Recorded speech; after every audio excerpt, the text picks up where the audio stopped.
হতে দেওয়া হবে না।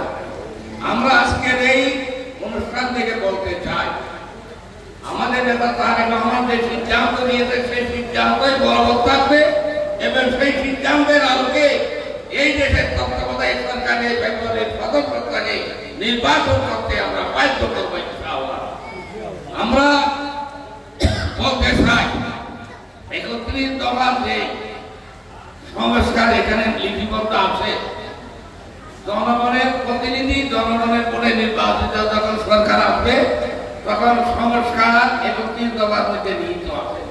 সেই ৩১ দফার মধ্যে যে সংস্কারের কথা বলা হয়েছে, আত্মসামাজিক উন্নয়ন এবং রাষ্ট্র কাঠামো বিনির্মাণের যত রকমের ব্যবস্থা প্রয়োজন এই ৩১ দফার মধ্যে আছে।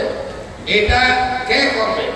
এটা করবে জনগণের ভোটে নির্বাচিত একটি জনগণের বৈধ সরকার এই রাষ্ট্র কাঠামো নির্মাণের ৩১ দফা বাস্তবায়ন করবে।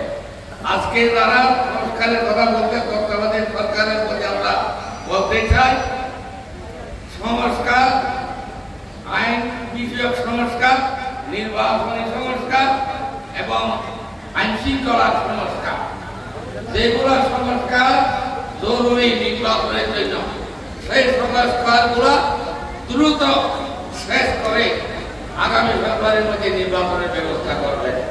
একটা নিয়ম শৃঙ্খলা আছে, এই নিয়ম শৃঙ্খলার মধ্যে যারা তারেক রহমান সবাইকে ক্ষমতা হওয়ার জন্য নির্দেশ দিয়েছেন, তারেক রহমানের নির্দেশ যদি পালন করবেন না, সে বিএনপি না, তাকে বিএনপির পক্ষ থেকে তাকে ব্যবস্থা নেওয়া হবে।